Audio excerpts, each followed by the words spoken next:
Good morning, YouTube. It is 10 a.m. in the great state of Texas, and today we are doing another wood shavings project. So if you guys watched my video from last week, you saw that we used pine shavings to make a cool little bowl. So in today's project, we're essentially going to do the same thing, except we're going to use black walnut shavings. So in the fall and winter of 2023, I made a lot of different bowls. And I saved a lot of those shavings, and I think for the next couple of weeks we're going to do these wood shaving bowls. And last week's project went relatively well. We didn't have a lot of issues, everything came out relatively well. And in this project, it's going to turn out okay, and it's going to look kind of cool, but we're going to have some problems. And one of the problems were the shavings themselves. So looking at these shavings, you can see that it's basically just dust. It's not even really wood shavings per se.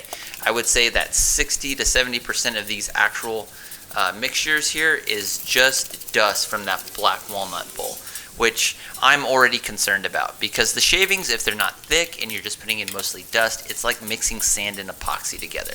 And as I'm mixing this slurry, it's basically just mud at this point. So what I'm concerned about is that there's not enough penetration with the epoxy, and I'm worried that there's going to be gaps where the epoxy did not mix. That's going to be a problem a little bit later. So that's essentially what I'm worried about going into this project initially. But we're going to put these in the pressure pot 4.5 hours later, and we're going to see what we get. So 4.5 hours later, and about 2 weeks later, the castings are done and they're ready to be turned. So just looking at them right off the bat, you can see here that you don't see a lot of the actual shavings. It looks like just a mixture of sand. It looks like dust and dirt.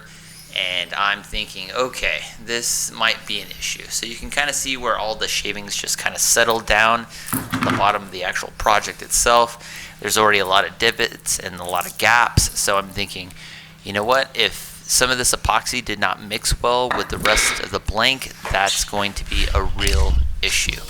So we're just basically setting these things up, and I'm thinking, you know what, this probably won't work, but we'll just give it the good old college try and just try to make something out of it. So here we go, putting our 2x4s on it. Don't be stingy with your hot glue when you're going to do this, and make sure to get the edges done really well. So putting the faceplate on, I've learned over the past couple of years, don't use a drill, use an impact driver.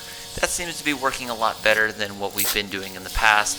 So this part goes relatively smooth, and this is the part that usually gets me, is putting the faceplate on. But not a whole lot of issues here.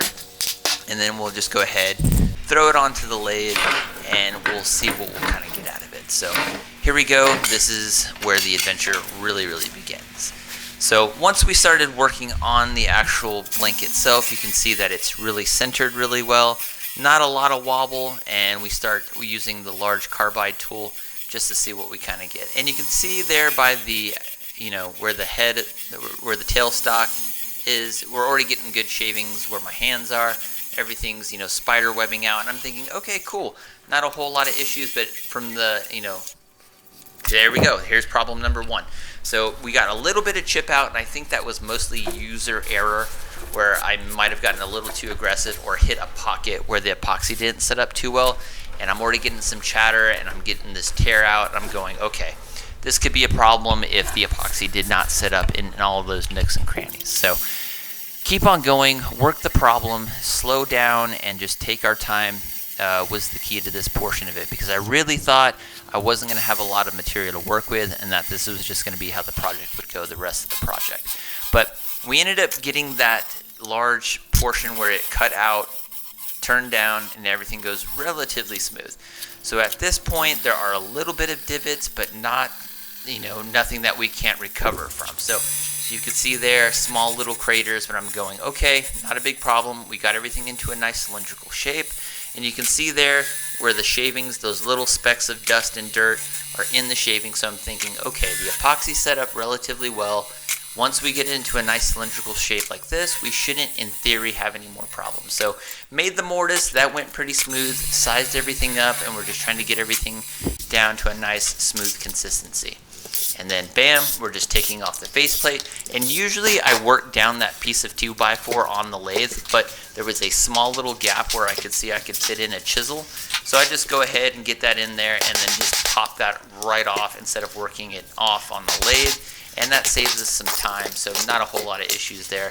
Pretty happy and excited that that worked out as easy as it did. So then we just come back with the square carbide tool. We're getting all that hot glue worked off, and then we're just going to fix up these little divots and getting everything nice and flat before we start the actual gouging portion of it. And that's where we're really going to find out how this bowl is going to turn out. So now we start the actual gouging portion of it, and it goes relatively smooth. I was really expecting to run into a lot more of the material that wasn't penetrated by that epoxy, and I was really concerned that I was going to get these large pockets where it would just kind of explode and we get a lot more chip out.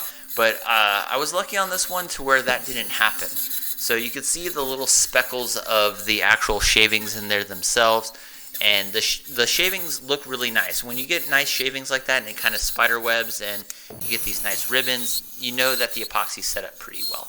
So now we're just working on getting to a nice depth, working on the lip of the bowl, and then just trying to maintain the integrity of the bowl and hoping that you don't hit a pocket where it kind of explodes on the lathe. And I'm starting and stopping and just trying to get to a nice depth, trying to make the most out of the actual mold itself. And then by now I'm pretty happy with it, and now we're just working out the edges here. And when I stop the lathe, you can kind of see a little bit of that pitting that's in there, but we'll come back and fix that with sanding. So now we can move on to the actual lid portion of the bowl. So this part, I'm thinking, the actual main body of the bowl went relatively well. I'm really not thinking that we're going to run into any bigger issues here. But what I'm finding out is you can see the wobble on that initially when we turn the lathe on, that I didn't center this all too well, and it's going to end up being a lot smaller than the actual bowl itself, and that's probably going to be the biggest remaining problem for the project here. But once we got all that, shaven down, got it all nice and centered, we didn't have any chip out with this portion of it. The big part was just working out all these divots where the epoxy did not set up, and I'm trying to make a nice dome shape initially, but that part goes relatively smooth. Then I'm just working on the top of the bowl where we'll make a mortise and then turn it around, reverse it, and then size it up with the remaining portion of the project here.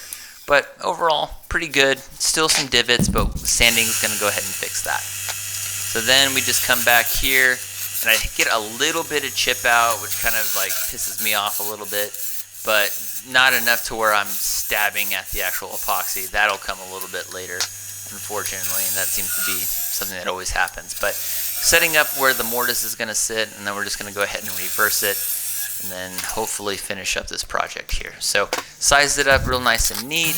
Wasn't able to pop off this piece of pine, but not a problem. Just go ahead and work the material down with the carbide tools, and then we'll just go ahead and take the parting tool and then pop that off and then get everything nice and flat. And once we do this, then we can size up the bowl, and this is where I kind of run into my I would say most significant problem of this. The bowl itself is a lot larger than the lid, but we'll have to go back and eventually fix that portion. But this is kind of nerve-wracking here. I'm kind of like judging just how big the lip of the bowl is going to be so it can attach okay.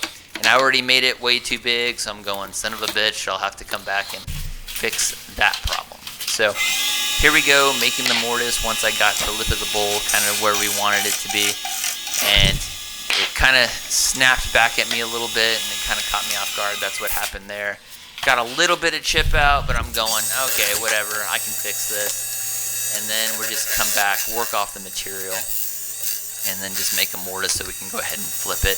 By this portion here, most of the project's already done. So we just got to really just take our time, be easy with it, work through the problem. And we did, no problem, sized it up okay, and now we can just go ahead and reverse it on the chuck and then get this dome worked down, and then we'll be mostly done. Well, I would say the hard part's over. The sanding is where you really make your money in these projects, and as everybody knows, I love sanding. I hate sanding. It's the worst. So here we go, just making that dome shape, and it's going pretty well. The chisels are responding pretty well. There's a lot of gaps in between where the epoxy and the actual shavings are, but I'm not worried about it up until this point. I have to come back and, refine some things, but that part goes relatively smooth. So now I end up putting the bowl back onto the lathe and just working off the lip here, just trying to size everything nice and neat and just trying to make it relatively into a good transition, and then coming back with the lid and having to fix this part. This is probably the most nerve-wracking part because I thought I was going to get some shatter, but I ended up not having that issue. And then bam, we're done with the actual shaving or the actual gouging portion of this project. So there's what the bowl looks like before we sand it and polish it. Shavings everywhere. It's always amazing how these small little projects end up getting the entire workshop just completely messy. But get this cleaned up and then we can start our favorite part, which is sanding. So once we got all of this cleaned up, we ended up dry sanding from 320 going all the way up to 800. And we really took our time with the sanding portion because if you want these bowls to look anything close to resembling a finished project, you really have to spend a lot of time sanding. So then we hit it with all the micro meshes, both the bowl and the lid, and then getting all of that done, and it looks pretty good. So I'm pretty happy how this turned out overall. And then we just hit it with our wood polish, our wood wax, grease that up real nice and neat, and then we are nearly done with this project. But overall, not a whole lot of problems. It doesn't look as cool as last week's project, but I'm just glad that it went smooth enough to where we have a finished project. Again, I started this project thinking it was not going to work out at the end, but once we polish it up, you can kind of see the shavings in there. It really doesn't do it justice how cool this actually looks up close. And we didn't put a light bright peg in it, and I just left those little divots in there. I didn't come back and try to fix a majority of those. Sanding got a majority of them, but still a little bit. You can see the spiral in there from the chisels, but I'm like, meh, cut our losses, make something cool. So hope you guys liked it, hope you got something out of it, and I'll see you guys in the next one. All right guys, peace.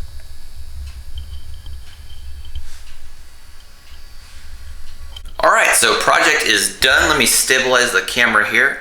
And black walnut turned out a lot better than I thought it was. And just like the bowl we did last week with the pine dust or pine shavings, black walnut, I put way too much just like dust, literally dust and dirt in this. I really didn't think it was going to turn out.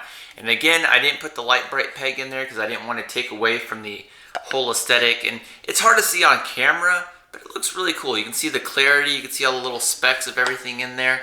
But overall, really happy how this turned out. I only had one real issue with it, but you can still see some of the divots and stuff that are in there, kind of, sort of, not really. But overall, pretty happy how this turned out. Cool looking little bowl.